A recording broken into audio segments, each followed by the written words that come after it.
Hi friends, welcome to sweet home. இன்றைக்கி நம்ம சேனலில் ஒரு சூப்பரான கூட்டு ரெசிபி தான் நம்ம பார்க்க போகிறோம். பீக்கங்காய் வச்சு ஒரு சூப்பரான கூட்டு தான் நம்ம எப்படி செய்யலாங்கிறத பார்க்க போகிறோம். இது ரொம்பவே சுவையாக இருக்கும், ரொம்பவே ஈஸியாகவும் செஞ்சிடலாம். பீக்கங்காய் உடம்புக்கு ரொம்பவே நல்லது. இந்த மாதிரி கூட்டாவோ பொரியலாவோ அது அடிக்கடி நம்ம சாப்பாட்டில் சேர்த்துக்கிறது ரொம்பவே நல்லது உடம்புக்கு. இது ஒயிட் ரைஸ்லேயும் போட்டு சாப்பிட்லாம், பிசைஞ்சு சாப்பிட்றதுக்கும் ரொம்ப நல்லாயிருக்கும். இல்லைன்னா ஒரு காரக்குழம்பு, வத்த குழம்பு இந்த மாதிரி சாப்பிடும்போது கூட சைடிஷாக வச்சு சாப்பிடவும் ரொம்ப சுவையாக இருக்கும். வாங்க எப்படி செய்யலாங்கிறத காட்டுறேன். இதுக்கு நான் இந்த டம்ளரால் ஒரு 3/4 டம்ளர் பாசிப்பருப்பு எடுத்திருக்கேன். இதை நல்லா அலசிட்டு தேவையான அளவு தண்ணி சேர்த்துட்டு இதை நம்ம வேக வச்சிடலாம். அலசிட்டு தண்ணி சேர்த்தாச்சு. இப்போ அடுப்பை ஆன் பண்ணி வச்சுட்டு இதில் ஒரு 1/4 டீஸ்பூன் மஞ்சள் தூள் சேர்த்துக்கலாம்.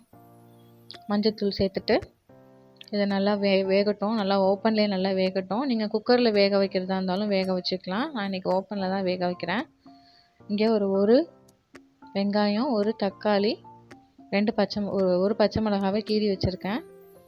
ஒரு பெரிய சைஸ் வெங்காயம், ஒரு மீடியம் சைஸ் தக்காளி, ஒரு பச்சை மிளகா, இது எல்லாத்தையும் இந்த பருப்பு கூடவே சேர்த்து நல்லா வேக வச்சிடலாம்.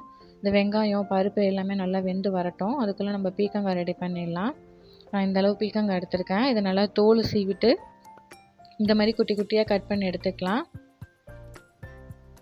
கட் பண்ணியாச்சு. இப்போ வெங்காயம், தக்காளி, பருப்பு எல்லாமே ஒரு பக்கம் வெந்துட்டுருக்கு. அது ஒரு பாதி அளவு வெந்த பிறகு பீக்கங்காவை நம்ம அதை சேர்த்துடலாம். பீக்கங்காவும் சீக்கிரம் வெந்துடும், பாசிப்பருப்பும் சீக்கிரம் வெந்துடும்.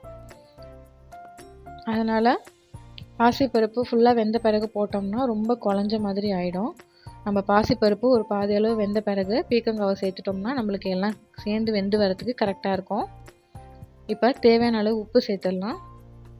உப்பு சேர்த்துட்டு எல்லாத்தையும் நல்லா கலந்து விட்டுட்டு நல்லா வேகட்டும். அதுக்குள்ளே நம்ம தேங்காய் பேஸ்ட் ரெடி பண்ணி எடுத்து வந்துடலாம். கொஞ்சம் தண்ணி கம்மியாக தெரியுது, அடி பிடிச்சிடக்கூடாதுங்கிறதுக்காக நான் கொஞ்சமாக தண்ணி சேர்க்குறேன். ரொம்ப சேர்க்க வேண்டாம். பீக்கங்காவும் கொஞ்சம் தண்ணி விட்டு தான் வெந்து வரும், அதனால் அதிகமாக தண்ணி சேர்த்துட வேண்டாம். இப்போ ஒரு மூடியை போட்டு மூடிட்டு நம்ம தேங்காய் பேஸ்ட் ரெடி பண்ணி எடுத்து வந்துடலாம். இப்போ நான் ஒரு மிக்ஸி ஜாரில் ஒரு 1/4 மூடி அளவு தேங்காய், ஒரு 1/2 ஸ்பூன் சீரகம், காரத்துக்கு 2 பச்சை மிளகாய் சேர்த்துருக்கேன். இதை கொஞ்சமாக தண்ணி விட்டு நம்ம அரைச்சி எடுத்துகிட்டு வந்துடலாம். நம்ம காரத்துக்கு இதில் சேர்க்குற பச்சை மிளகாய் மட்டும்தான், வேறு எதுவும் காரத்துக்கு மிளகாத்தூள்லாம் சேர்க்க போகிறதில்ல. அதனால் உங்களுக்கு எந்த அளவு வேணுமோ அந்த அளவு சேர்த்துக்கோங்க காரத்துக்கு.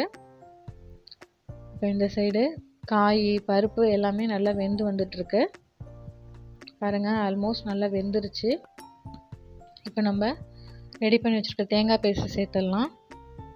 மிக்ஸி ஜார்லேயே கொஞ்சமாக தண்ணி சேர்த்து அதையும் கொஞ்சமாக ஊற்றிடலாம். இப்போ எல்லாத்தையும் நல்லா கலந்து விட்டுட்டு நல்லா ஒரு கொதி வந்தால் போதும். தேங்காய் ஊற்றின பிறகு ரொம்ப கொதிக்கக்கூடாது. முக்கால்வாசி கூட்டு ரெடி ஆயிடுச்சு. லைட்டாக இது ஒரு கொதி வந்தோடனே ஒரு தாளிப்பு கொடுத்துட்டு நம்ம இறக்கிட வேண்டியதுதான். இப்போ இதுக்கு ஒரு தாளிப்பு கொடுத்துடலாம். ஒரு தாளிப்பு கரண்டியில் ஒரு 2 ஸ்பூன் எண்ணெய் விட்டுருக்கேன். நீங்கள் நெய் விருப்பப்பட்டீங்கன்னா நெய் சேர்த்துக்கலாம். நெய் சேர்த்து தாளிக்கும் போது ரொம்ப வாசனையாக டேஸ்ட்டாக இருக்கும். இப்போ இது நான் எண்ணெய் தான் சேர்த்துருக்கேன். அதில் ஒரு 1/4 டீஸ்பூன் கடுகு உளுத்தம்பருப்பு, ஒரு கொத்து கருவேப்பிலை, 2 காஞ்ச மிளகாய் வாசனையாக இருக்கும், அதுக்காக கொஞ்சமாக பெருங்காயத்தூள் சேர்த்துக்கலாம்.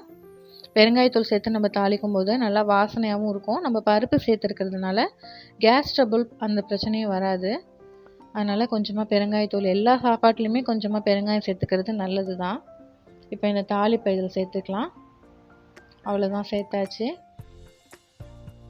இதை லைட்டாக கலந்து விட்டுட்டு இறக்கிட வேண்டியதுதான். சூப்பராக கூட்டு ஒரு 5 நிமிஷத்தில் ஈஸியாக ரெடி பண்ணிட்டோம். ரொம்பவே சுவையாக இருக்கும். நான் சாப்பாட்டில் போட்டு சாப்பிட்றதுக்காக கொஞ்சம் தலை வச்சுருக்கேன். நீங்கள் சைடிஷாக சாப்பிட்றதுக்காக செய்கிறீங்கன்னா ரொம்ப தண்ணி சேர்க்க வேணாம். கொஞ்சம் கெட்டியாக இருக்கும் போதே நீங்கள் தண்ணி சேர்க்காம தேங்காய் ஊற்றும் போதும் மறுபடியும் தண்ணி சேர்க்காம கொஞ்சம் கெட்டியாகவே இறக்கிடுங்க. ரொம்ப டேஸ்ட்டாக இருக்கும். சூப்பராக கூட்டு ரெடி பண்ணிட்டோம். ரொம்பவே டேஸ்டியாக இருக்கும். கண்டிப்பாக நீங்களும் உங்கள் வீட்டில் ட்ரை பண்ணி பாருங்கள்.